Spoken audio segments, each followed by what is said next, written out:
Yeah. I need to make sure I'm in the picture.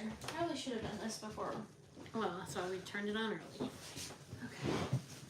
You're gonna have to scoot closer. Hang on. I'm wondering if I rotate this. Orientation is locked. No, you can't. It needs to be one way. I remember that from when I did Facebook Lives. Well, that's really obnoxious because the Can you screen. scoot it back a little bit? Oh, yeah. You can, but you won't be able to see us as clearly. Let everybody see you real Yeah, clearly. this is like, you know, all those jokes about during quarantine, people talking to their grandparents and they're like this. Or looking right straight up their nose because they're Yeah. holding it down here. Yeah, everybody has 14 chins. I think it says there's one person. Is that you? No, there's nobody in there. There's I liked it. Oh, you liked it. Okay. From my personal thing. my YouTube. Yeah, see, look at the video. Well, what do we need to do? Zoom it? No. We can't do anything. We gotta sit closer together. Well, I think we're okay.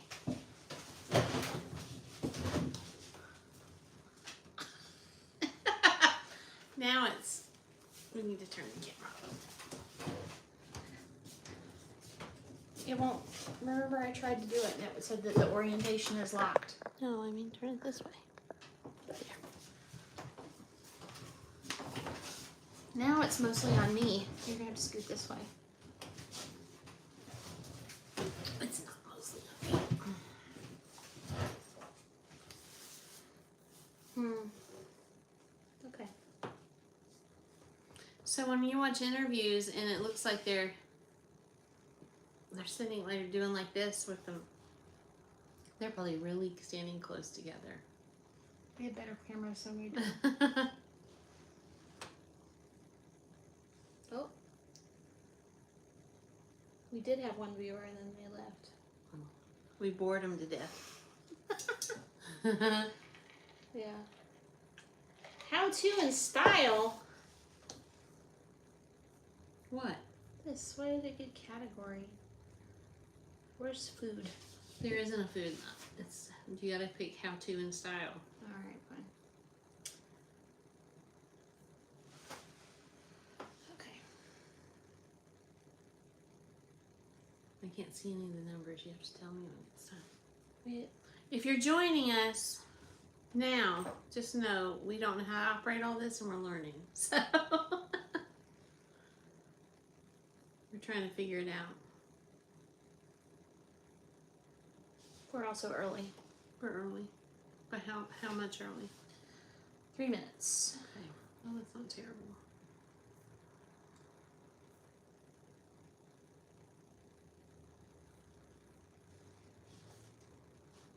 I always think it's so boring when you join a live and they're just like going, "Hi, we're waiting for everybody to join to get started," and all that stuff.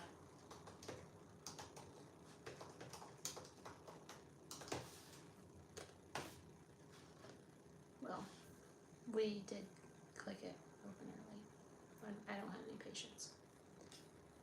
So.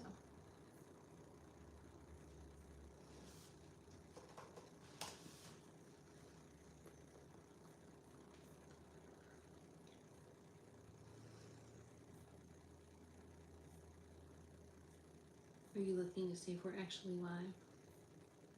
I was going to try to make a comment.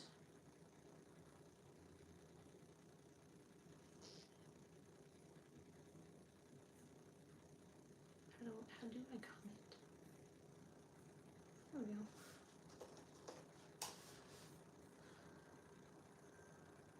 What did you say? Oh! Anne from Fort Myers, Florida is here. Oh, Anne? Hi, Anne. We're just learning how to use the equipment, so And bear with us for just a second. her name's Annie Fanny Charles, which I think is funny. Annie Fanny Charles. And welcome. her favorite pan to cook with is a high-sided skillet. A That's a good one. high-sided skillet. Yeah, great. What do you like to make with your high-sided skillet? Annie, Oh, Fanny. I can't see. I don't have my glasses on. I can't see anything that's happening on that computer. So Sarah is the seeing eye person today. Yeah. I just bonked my head on the chair. Oh. So, doing great. Anybody else join yet? Nope. It says we have 3 views. So we're having a hard time seeing who's here and who's not here and all that. You actually have to make a comment for us to see if you're here. Yeah. So I like a high-sided skillet too, though, because then you don't lose so many things on the floor. At least I don't. Because with low-sided skillets, things pop over the edge and off in the floor they go. Yeah. So.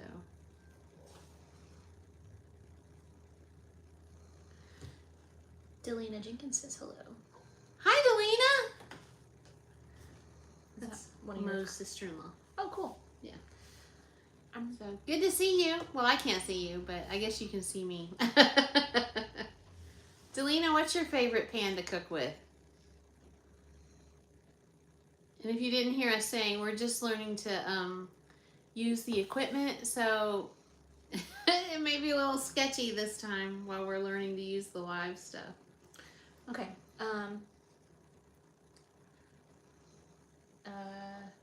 Anne said that she made cabbage with bacon last night. Ooh, cabbage with bacon.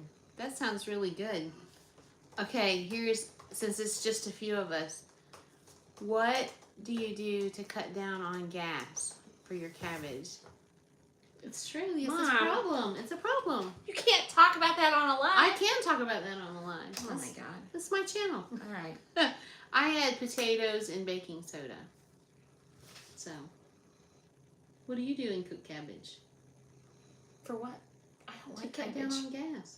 Don't you fix it for Richie? Mm-mm. You gotta control that stuff with Richie. There is no controlling it with Richie. Delina says that she doesn't have a favorite pan, that Daryl does most of the cooking. Oh, what a gift to have Daryl do most of the cooking. Richard made dinner last night. What did Richie do? So I downloaded this app, which is actually really useful. We should probably talk about it. It's called Meal Lime. Look at this. Okay, so I learned the most things about apps from Sarah. all right. So it's called Meal Lime, and Meal Lime, Lime, Lime. So what you do is you go through and you select recipes that they have on here. Okay, you can do different diets. You know, vegetarian, keto, low carb, all of that stuff. You select the recipe, and then it creates a grocery list. So, and then you can go through and select stuff that you already have, and you can add other things that you need. And then you buy I shared the grocery list with him. I didn't have to type anything. It put it all in categories. And you didn't have to say, Richard! I didn't have to. He came home with exactly the right stuff, except for bacon, because he assumed I had bacon, but it was on the list. So it makes a grocery list. Then when you click on a recipe, it gives you the cookware you need, the ingredients, and the instructions. And so I was able to just send this to him, and he made dinner. Wow. Shoot your husband a list that you don't have to discuss with him. Mm-hmm. And he goes to the store. And he made it. And he makes dinner. I love that. He made pasta carbonara. Was it good? It was okay. For somebody he's made me like 2 meals, I think, our entire relationship. So I don't think I'm talking out of school if Richie watches this later. When Sarah met Richie, he had like 3 George Foreman grills. And he made everything. No, he just had 1. Oh, I thought he had 3. I think he had more than 1, but the others were old and he didn't use them. They didn't work. And he George Foreman grilled everything. He would just put a piece of chicken on the George Foreman grill with a little bit of pepper. And that was it. No salt, no garlic powder, no onions, no cayenne pepper, nothing. Yeah. Was it 5:30? Should we start? It's past time. Okay, so welcome. If we did we say hi to everybody who's here so far? I think so. Yeah. Okay, well, welcome just everybody. We're tickled to death that you're here. What we are, this particular live is called The Best Pans for Cooking, and that is why it looks like a yard sale on my dining room table. Yeah, they can't see the whole. Hang on. Let me do it. Oh, Sarah's gonna pan around. Okay. Okay. Look at The our yard whole sale. table. Look at that. Look at that. Isn't that classy? And the phone is on a stand, or otherwise we would show you my new foster dog who is sound asleep behind us in the floor. Oh, she's gonna get him. Get her. That's Missy. Missy's A providing the special snoring sounds. special for this guest. show.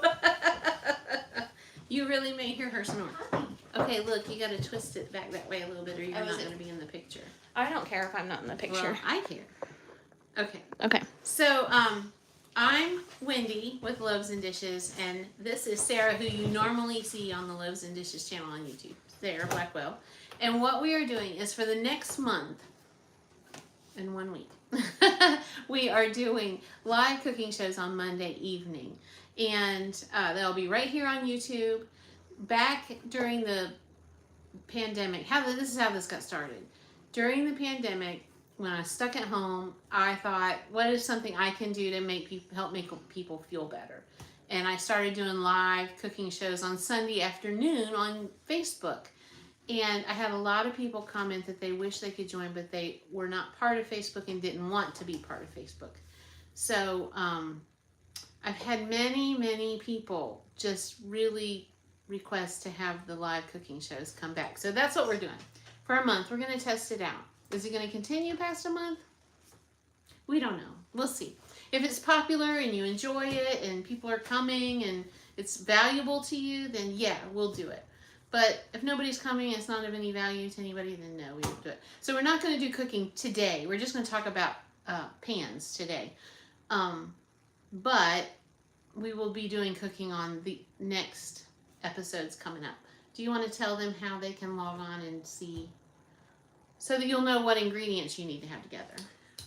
So on YouTube, we have a community tab, and I think in the next couple of days for next week's live, I will put the list of all of the ingredients that you will need for next week's cook along recipe. You can find it there, and if you have Facebook, you can find it on our Facebook as well. Yeah. But the caveat to that is, when I was putting the schedule together for this, I did not see that next week is Easter. So since next Monday is Easter Monday, we know a lot of people will be out of town and visiting relatives and that kind of thing. We're not going to do a live next Monday, but then we will resume the following Monday, and we'll go 1 month into the next month, into May, and do live cooking shows with you. And we're planning on doing recipes that are easy and fast and tasty, things that'll feed your whole family if you have a family to feed, or that you can eat on for, the next week. And everything we fix will have the ability to freeze some of it, so that if you are a single person or just a couple, that you can stick portions in the freezer or that kind of thing, so that then it'll be easy. You can just pull it out and heat it up.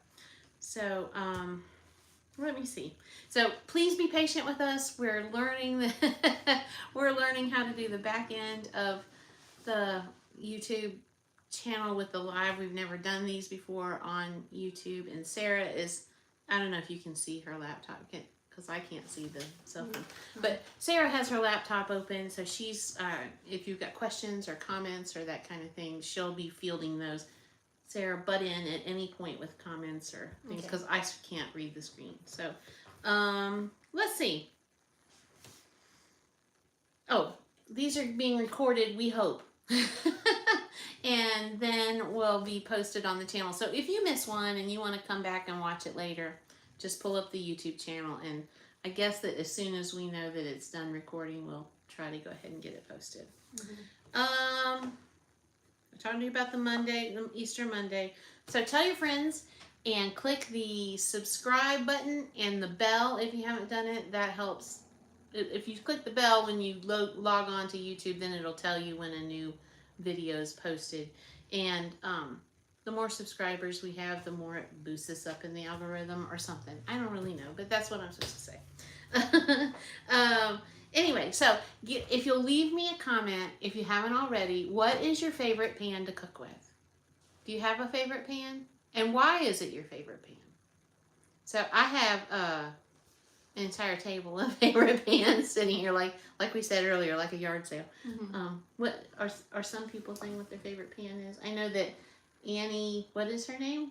Annie Fanny Charles. I think it's just Annie. Annie Fanny Charles. Anne from Fort Myers. Anne from Fort Myers said that she likes a high-sided skillet. And Delina said she doesn't really have a favorite one because Daryl does most of the cooking. Yeah. Did anybody else leave a comment? No. Okay. All right. So I want to start with frying pans. And this is funny because if you saw how many frying pans I have, you would. It's ridiculous. So I'm gonna start with this pan.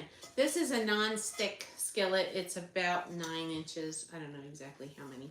It has this. It kind of looks like chicken wire in the bottom of it, and it is actually a Mealthy, Mealthy, Mealthy brand skillet. It's the only non-stick skillet I have, and I have seriously abused this pan.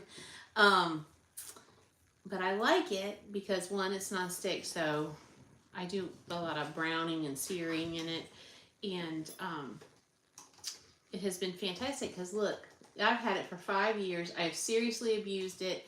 I've used metal utensils in it that you're not supposed to use. You're supposed to use wooden or plastic utensils in it, and the surface has stayed on. I love this pan, so I totally recommend that. What do you use a nonstick for? Things that are sticky. It is. I got it for free at a food conference, but it's a great pan. Another thing that I like about it is if I needed to, I could stick it directly in the oven because it has this metal handle instead of a plastic handle. So, Sarah, you want to tell about your fancy, dancy pan here? Ooh, sorry. Also in the chat, just in case anybody wants to see it, I'm going to put in links for pans that we're showing that you can see on Amazon. And the non-skillet that I just linked is an all-clad non-skillet. We love all-clad, and so I feel like since we can't find the Mealthy, I think maybe brand, Mealthy's not in business anymore. I don't think they're in business either. Because when they gave me this skillet, they were at a food conference and they were just getting started, and that was just prior to the pandemic. So yeah, they may not have made it through the pandemic, is what I'm thinking. Yeah, but I feel pretty safe recommending an all-clad pan. And it's similar to the Hex. What did you call it? Hex-clad. Hex-clad. Yeah. So. Okay, so this is I did a whole video on this pan. This is my $30 carbon steel wok that I got from the Costco. And what I really enjoy about the carbon steel is that it is basically cast iron, but it's much thinner. And so it cooks the same way that cast iron does, it's just a lot thinner. And that's really great for me because my wrists suck occasionally and picking up cast iron is kind of hard. But also for a wok, you use it for stir fries and things like that, which we cook a lot of stir fry-ish type stuff because that's what Richard likes to eat. So this is a really great cast iron. Oh, I about dropped it on the computer. Cast iron alternative. And if you really like cast iron but need something a little bit lighter, this is a great option. They last forever. Where did you get it from? Costco? I got it for $30 at Costco. And it's enormous. This thing it's a big pan. Something else about it. I don't remember. It's great. I really like it. And because I like cooking with cast iron, but I have been using my stainless steel more because they're lightweight, but this is it's like an in-between. Yeah. So. All right, and I will try to find, I got it at Costco, so I don't think I'm going to be able to find it on Amazon, but I'll try to find it. So another thing I wanted to talk about is stainless steel versus cast iron. If you have followed Loaves and Dishes for a while, you'll know that I am always promoting cast iron. I love cast iron. It's fairly non-stick. It goes straight. There's like no downside to cast iron in my book. But I do have some stainless steel, and I use my stainless steel for like tomato-based things, or I may not use it for a lot of things, but I try to avoid putting tomato-based or anything that's acidic in my cast iron because then you have to reseason it more often. So I wanted to talk about handles versus short handles. So this is what I mean by handle. See how long that is versus like this pan that has these little handles. And this is technically not a frying pan, but I use it like a frying pan. And I love this because it doesn't take up so much room on the stovetop. If you've got that long 8-inch handle, it sticks out and uh-oh, did we lose our broadcast? Well, I lost what I was doing. I was right in the middle of answering a question. Oh, Okay, we'll see if we're still live. Well, it should be because you should have switched over to. Yeah, we're still there. Okay. Should I keep talking? Delina asked what all clad was, and I was explaining. Oh, okay. Well, let's just talk about it. Okay, this is an all clad pan. I have several. They are very expensive. Very expensive. And if anybody wants a link the next time that they do, this is how I got my pieces. All clad, somehow I got on a list for factory seconds and scratch and dent all clad. And sometimes the scratch and dent is just a messed up box. The pan is not messed up. And they are severely reduced. So like a $300 skillet gets reduced to like $100 and some dollars, which is not cheap, but it's way cheaper than $300. I decided to go with the all clad pans that have the copper bottom, and you can see this stripe here shows that they have the copper bottom. The heat better is what it's supposed to be, and I think they really do, because I have one piece that doesn't have the copper bottom, and it doesn't heat quite as good. These are just fantastic pans, but they are super expensive. If you don't cook a lot, it's not worth the money. Like if you're frying eggs and that's all, then it's really not worth the extra. But it's a kind of professional grade of pan, and boy, I love mine. What I don't like about them is, see the rivet? I don't know if you can see that, but the handles are riveted on the side, and then there's a little like rivet head right here, and I feel like grease and gunk collect around that, and you have to really clean around it. That's the one negative about all clad. But as far as how it cooks, fantastic.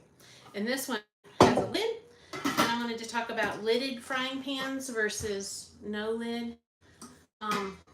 Lids are pretty nice for doing things like if you have vegetables in here and you want them to steam a little bit quicker, just splash a tiny little bit of water on there and put the lid on, and they're done in no time. Or if you want to melt cheese, or you want a sauce to not splash out all over your stovetop, lids are great for that. But also, what I want to say is I have purchased lids for just about everything I own, and that's ridiculous, because this is what I end up doing. I have one lid close to the front of my lid holder, and then whatever I need a lid on, I just set that flat lid on there, and that's my lid for everything. So why do I have a lid for everything? It doesn't make any sense. Anyway, that's what I wanted to talk about that. Cast iron.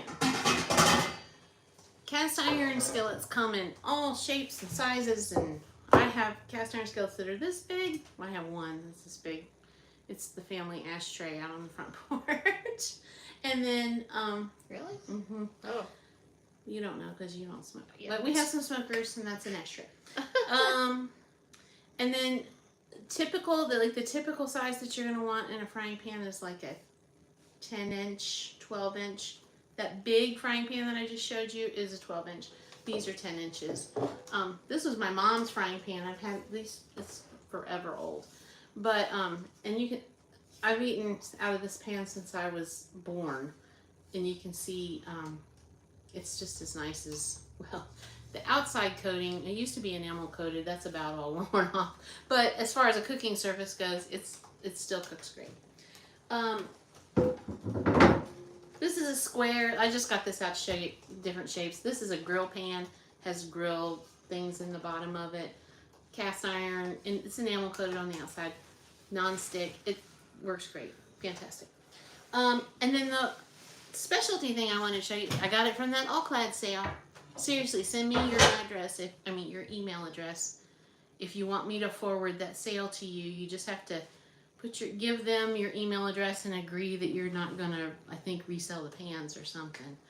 And then sometimes for just a crushed box, you get a fantastic price. So, but that's where I got this. So this is an electric skillet. I really like this. I've really only been able to use it a couple of times, but this is great. It would be great for frying chicken. I use it when we have family dinners. It's a huge non-stick service inside. That's about 12 inches wide, and you just plug it in, set the temperature you want, and it heats up in no time. When I was a kid, everybody's mom had an electric skillet, and they seem to have kind of gone the way of the dinosaur, but it's a great tool to have in your kitchen. So it gives you an extra cooking surface. So if your stove top is totally busy with things, you can use your electric skillet and have an extra cooking surface. So that's it for skillets. You got a question? No, I don't have a question. I think we might need to pause for a second. Okay. So it's still showing that it's running there, but none of the video that I have that I can pull up that says it's connected. So I don't know. Okay. I'm getting We're pausing for a second because we're having technical difficulties. Yeah, your Wi-Fi is being wonky. Sarah says it's the Wi-Fi, but I don't know. If you can type anything in the chat, will you please let us know yeah, if the video is still going? if you can hear us, will you type something in the chat, just like hi or It's also on a delay. So, here or y'all are so cute. Also, well, while we're taking a break, Anne said that if you eat enough cruciferous vegetables in your normal diet, you won't suffer for gas Oh. after eating cabbage. So maybe you need to eat more. Maybe I need to eat more cabbage, broccoli, and I'll get used to it, and then I won't have stomach upset. Let me see if it's the computer or if it's. But Delina can vouch for this. Somebody Delina and I both know eats a lot of cruciferous vegetables, still has gas. No, we're still up. It's just, Okay. It's just me. Okay. All right, it's Continue. the laptop is messed up. Okay, well let's go move forward. So let's talk about saucepans. What do you use saucepan for? Are you tired of talking? It's a quiz. It's a quiz. I use a saucepan for a lot of stuff. Probably a lot of stuff you're probably not supposed to use a saucepan for. Like what? If I ever have to make a small amount of pasta, I'll use a saucepan. Any sauce that I make. That's why it's called a saucepan. Well, okay, but all right, then explain me this. Okay, let's talk about this one then. So saucier. This is a special pan called a saucier, and it's called a saucier because hand me one of the other pans. Because stuff gets burnt on the inside. No, it's not. Okay, so this pan, I had to get up close so you guys could see. This pan has it's almost like a right angle. It's not quite. Has a little, curve slope in here. This is just a regular pot, right? This is a saucier. It does not have that. It's the slope is gentler, and that is because, hang on. She's going to go dig around the kitchen and try to find something. You don't have enough props. Oh no. Only a whole table full of yard sale. Okay, so pretend this is a whisk. Oh my God, that made such a big clink. This fits right in a whisk. It's so that you can whisk all the corners when you're making a sauce. Hence the name saucier. So if you're making really fancy sauces like bechamels and stuff like that, you don't need one of these, to be honest. It's a fancy pot that's not necessary, I don't think. Yeah, I bought it at that All Glad sale. Yeah. Because it was cheap. I think it was a second and had a crush box, probably. But what I found is that I must not be great at making sauces because I burn up the sides of my pan. Anyway, so what is a saucepan? A saucepan comes in sizes. When you're looking at a size, like this is a 2-quart saucepan. This is a 3-quart saucepan. I use them for everything from like canned vegetables, or if it's just me and somebody else and I have 2 ears of corn that I'm boiling, I do them in here. Literally everything. You could do anything in here, but they're called a saucepan. You're supposed to make sauces in them. That's what they're for. Can of soup, great, and a saucepan. So let's move to stock pots next. Oh, I didn't talk about why we're doing this. The reason we're talking about all these pans is not to show off our cooking pans. The reason we're doing this is because one of the most frequent questions we get is like somebody's making, I don't know. They're making a cake and they'll want to know, can I make this in a frying pan? Because that's the only thing I have in my kitchen. You probably could. I mean, I think you could. In a cast iron. I make cornbread in my cast iron, so why not a cake? That's a kind of cake. But anyway, we get questions like that, or questions like, well, what is a stock pot? Is it the same thing as a Dutch oven? I mean, yeah, depending on how you use it. So, anyway, this is a typical stock pot. Oh, the other thing I wanted to talk about was how much you spend on your pots and pans. So see this stock pot here? This was part of a set my mom got for me long before Sarah was born. So that tells you how old this stock pot is. Well, it might not, because I was working this weekend and the lady thought I was in high school. Okay. So it's at least 16 years old.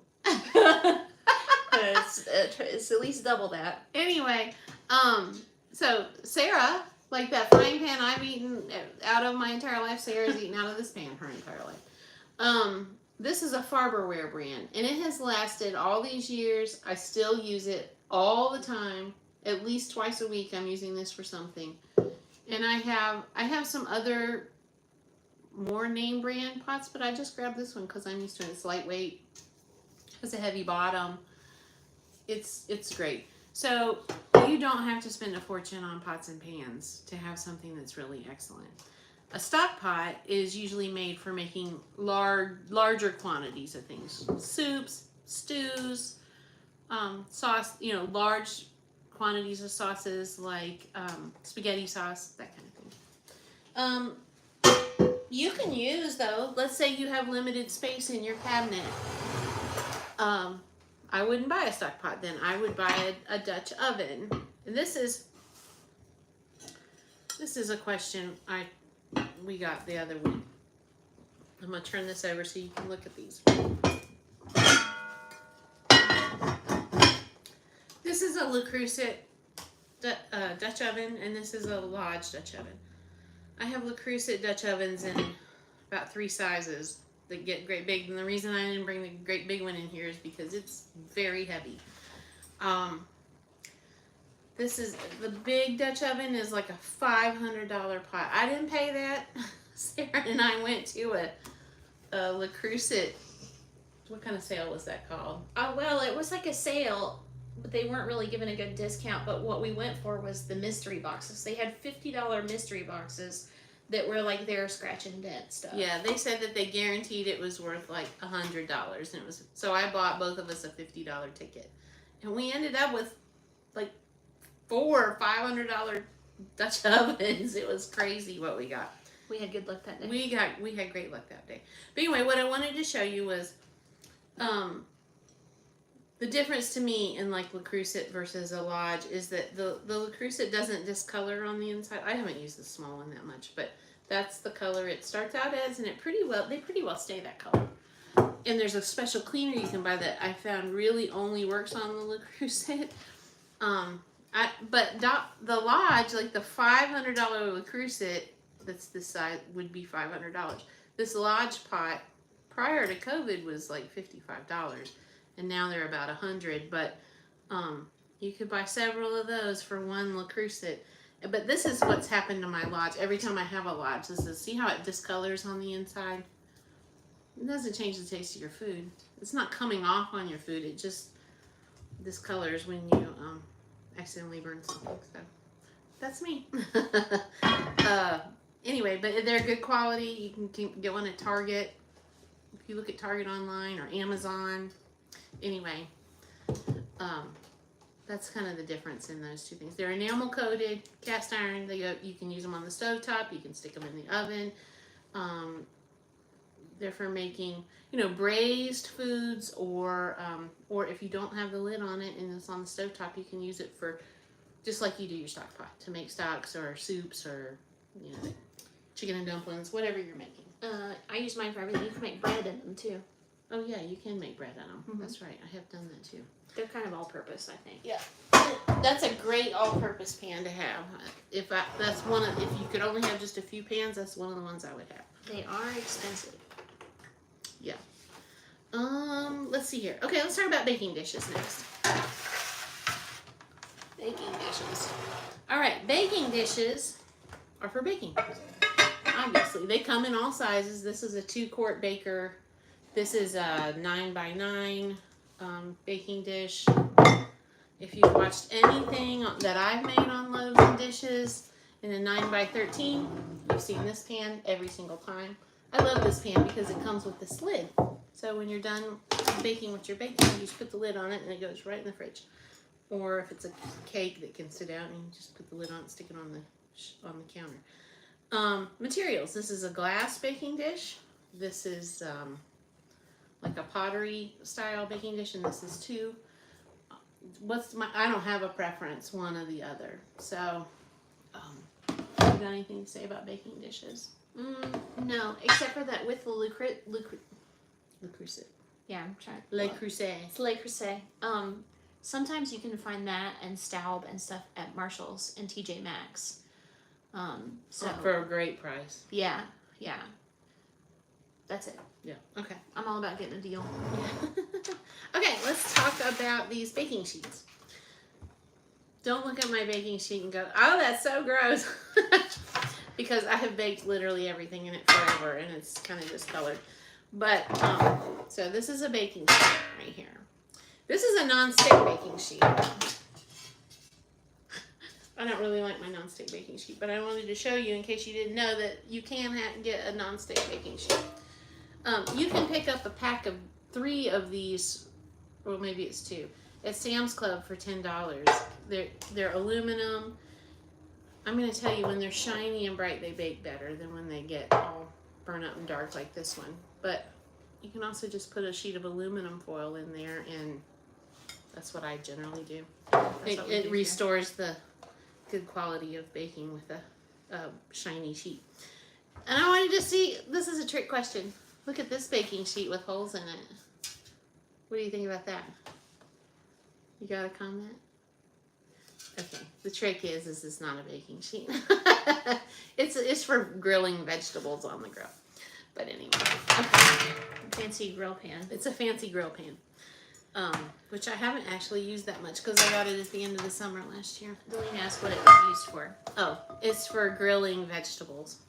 And it works really good. You put, toss your vegetables in some oil and add some seasoning, salt, pepper, garlic powder, onion powder, red pepper flakes. And then you spread them out and put them on the grill on medium heat. And they grill it nice. They get little charred bits on them, but the grill pan keeps them from falling through the grill. So, okay, anything else? Nope. Okay, let's talk about, I'm going to let Sarah talk about our specialty items. We have specialty cooking items. Okay, one of them is down here on the floor. So It's Sarah's favorite kitchen utensil. false. This is the bane of my existence. This is an Instant Pot. I have one. I hate it. It's fine for, pressure cooking. But that's but it has all these other things that you can do with it. Like, you're supposed to be able to fry things like a skillet. That stuff never works for me. I tried to make rice in it one time. That did not work. So if you want a pressure cooker, you can buy this and it works just fine most of the time. When it has this annoying ring on it, which all pressure cookers have. The ring has to be just right. Yeah, it has Or to be. the lid won't go on and it won't cook right. You cook some garlic or something in this. I cooked oxtails yesterday. Yeah.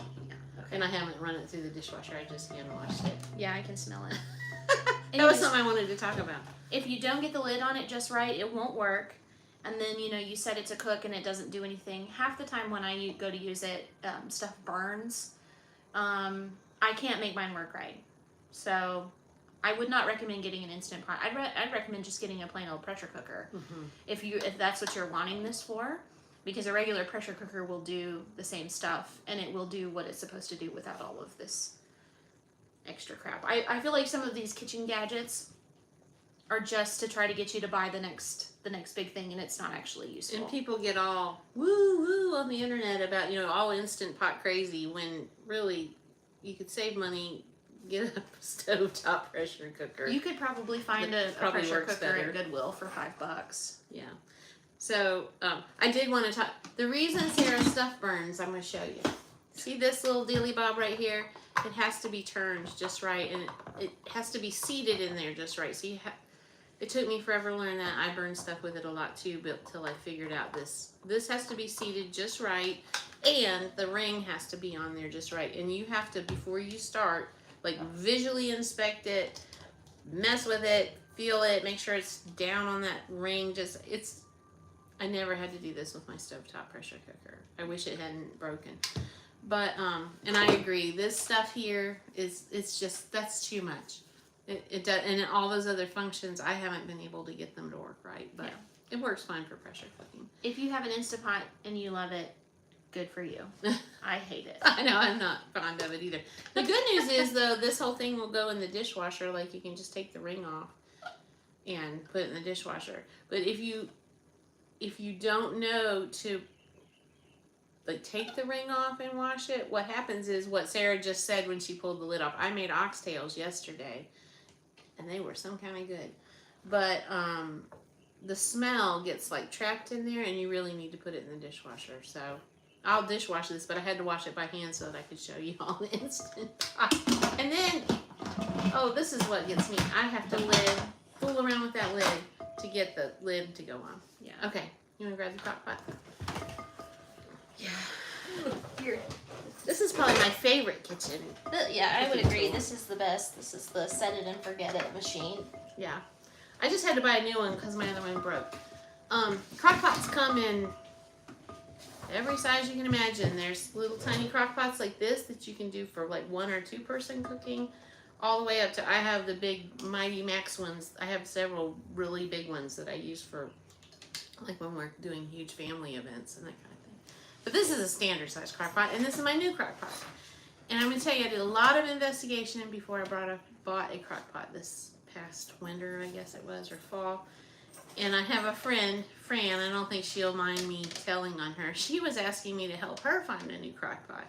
She wanted one that would like keep things cool until it was time for it to turn on, and then to turn on and cook at a time that she could program in there, and so that like she could, this makes total sense, like so she could go somewhere and it would come on when it was supposed to come on, but she didn't want to leave food sitting out at room temperature for too long.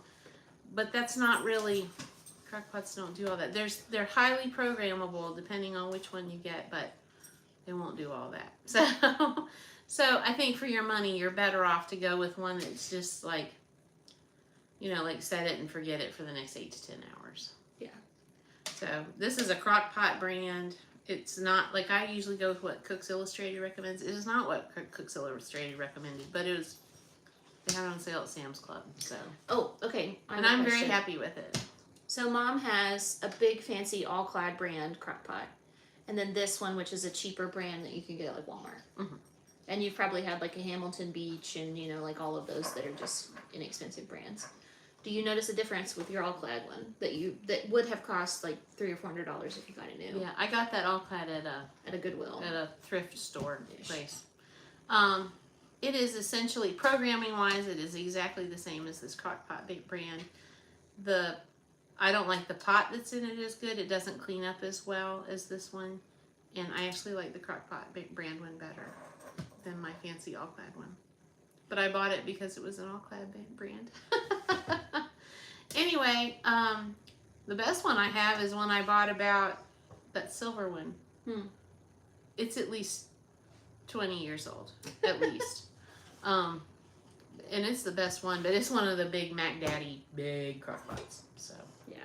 Okay, that's all of our cooking pans. And if you want to know which one is my favorite pan, it kind of depends on the job I'm doing, because I have favorites among all of these. And really, for a lot of recipes, most recipes, you could cook them in the pressure cooker. Like I made the oxtails yesterday. You can cook those on the stove top in a Dutch oven. You can cook them in the oven in a Dutch oven. You could cook them in a crock pot, I'm sure. I made them in the Instant Pot because I really wanted them to fall apart tender. And I knew for sure the pressure cooker would make them fall apart tender, and it did. So anyway, so you could use just about any, you just have to cook it for the right amount of time. But my favorite pan, oh, it got buried on the floor down here, so I'm not going to show it to you.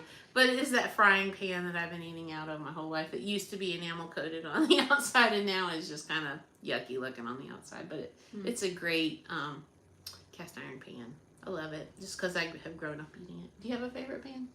Yeah, Richie and I use, I frequently will get mad at him because he'll use this pan. I have like an 8-inch, just basic 8-inch all-clad frying pan. He will use it in the mornings to make himself breakfast, and then it's dirty when I go downstairs and I need to use it. We have frequent arguments about that. So he and I both really love to use that pan, and then I use my big Dutch oven for just about everything else. I make all kinds of stuff in it. Oh, we were going to talk about air fryers. Yeah, I also use my air fryer almost every single day. What do you use it for? I mostly cook bacon in it. It's perfect for cooking bacon. It is great for doing bacon. Yeah, and easy chicken nuggets for lunch. Okay. Now, is your air fryer the kind with a little basket? Yeah, mine has like the little drawer that you pull out. We got it at Costco, $40. It's the best. It's one of the only appliances that sits out on our counter all the time. I have what's a little what is that? Like a toaster oven that has an air fryer function. Yeah. And I like it, but I don't think that air fryer works the same as like an air fryer like Sarah has. I don't think it's quite the same. And really, to be honest with you, if what you want is that kind of air fryer, you're just as well off to get a baking sheet and use the broil function on your oven. I think it's essentially the same thing. Yeah. Well, I mean, all an air fryer really is a different kind of oven. It's a convection oven versus whatever the other one is. So, you know, if all your friends are talking about air fryers and want to just put your broiler on high and use a pan like this, a baking sheet with a rack in it, it's essentially the same thing. So, okay, got any questions? Okay, we are going to do our live Q&A now. So we had some readers or viewers send in some questions, and Sarah has those. Well, we haven't. Oh, those. Okay, hang on. So if you have a question, go ahead and put it in the chat, and we will answer it live, spur of the moment. Okay.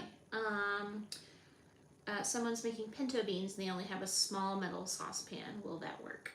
Someone's making pinto beans and they only have a small metal saucepan. Will that work? Yes.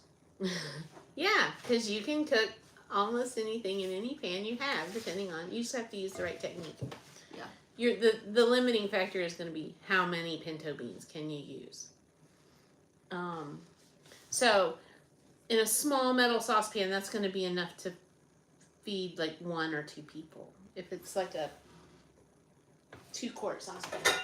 Like if you're making pintos in this, you're going to only use a small quantity, like maybe a cup of dried pintos.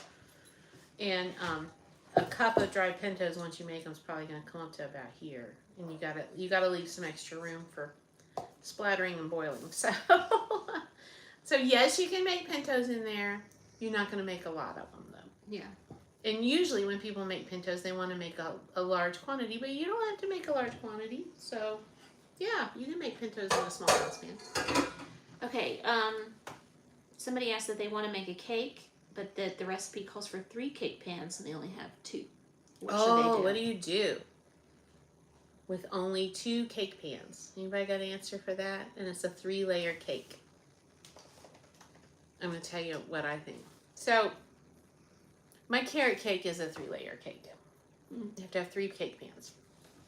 However, it's the same amount of batter that you would use for a 2-layer cake.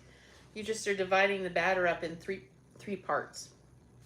So I think the secret is you just use 2 cake pans and only fill them with about 3/4 full. Don't go more than that.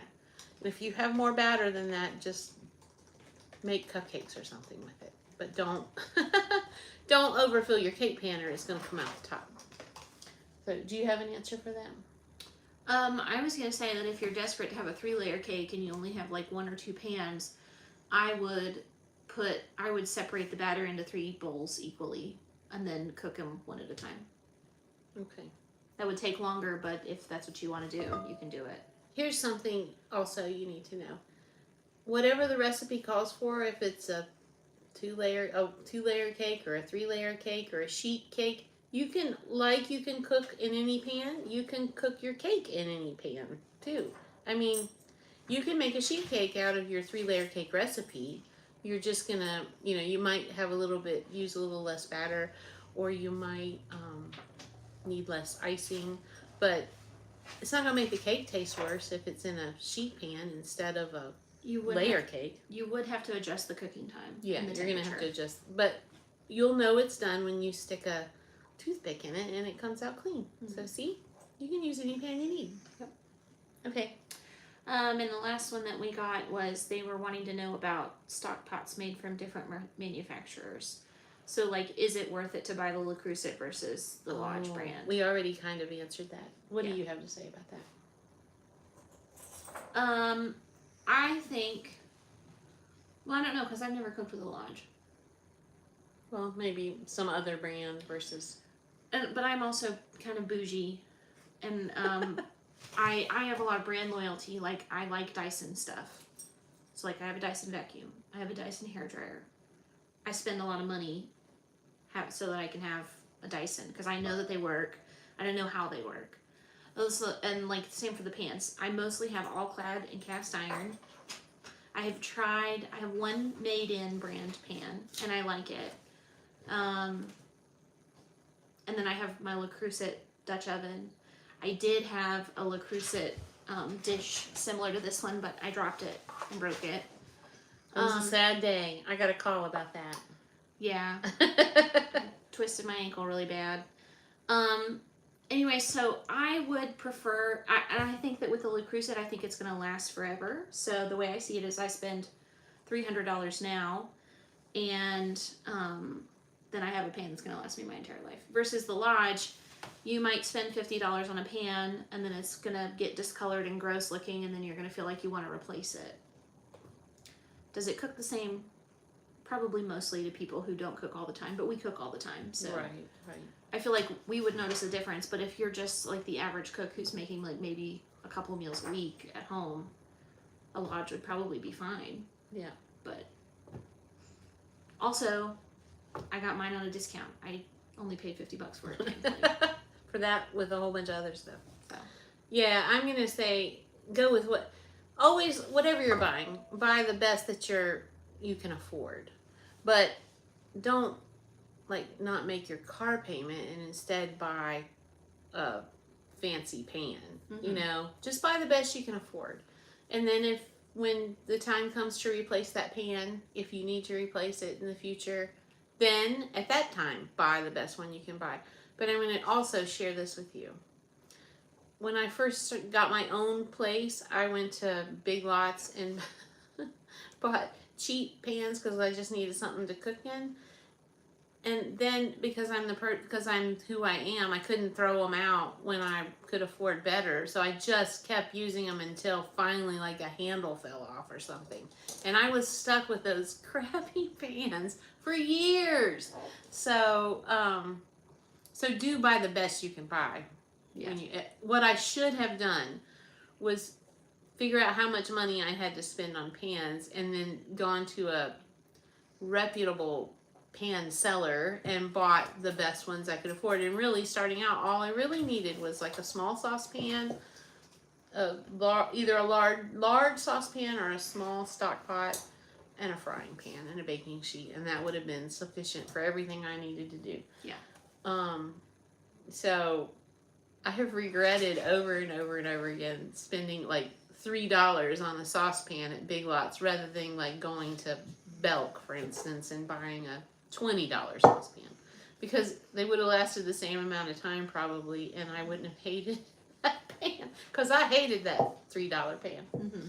So, but it just wouldn't wear out, and it took forever for I finally just let something burn completely in it. Anyway, so buy the best you can buy. And some things, if you buy them once, you won't ever have to replace them. Things like the big stock pot, or like that 9x13 pan there. I've had that forever too. So some things really do last just forever. Mm-hmm. Cast iron pans are going to last forever. Yeah. Yeah. There's very little you can do to mess up a cast iron pan. Yeah, and the same for the stainless steel. Those will last forever if you take care of them. Mm-hmm. Mm-hmm. So, okay, well, do you have any other questions? Anybody pop a question up on there? No. No? Okay. Well, don't forget to subscribe. Click that bell. I hope you'll leave a comment below and let us know, like, if there are questions you have, things you want us to cover, a recipe you're looking for, a day of the week that works better for you, any number of things like that. Mm-hmm. So, do you have anything you would like them to leave a comment about? No? Okay. Well, Sarah's got a busy week. She's got some fun things coming this week on the YouTube channel. What kind of stuff you got coming? Tomorrow, Thousand Island dressing recipes coming out. I'm going to do a quiche this week, and we talked about doing that skyline. Oh, skyline chili, yeah. Possibly. Yeah, it's going to depend on how it tastes. If it tastes great, then she'll share the recipe, but if it's not great, no. Yeah, I also saw on TikTok somebody took potato chips and basically made them into Rice Krispie treats, and I want to try that really bad. Oh, that sounds disgusting. A plain potato chip, but it's a Rice Krispie treat. I think that sounds delicious. Okay, well, there you have it. That's kind of the plan for this week. Okay, well, thank you for coming, Delina and Annie and Anne. A couple other people who are in and out. And whoever else was in and out. Thank you for coming.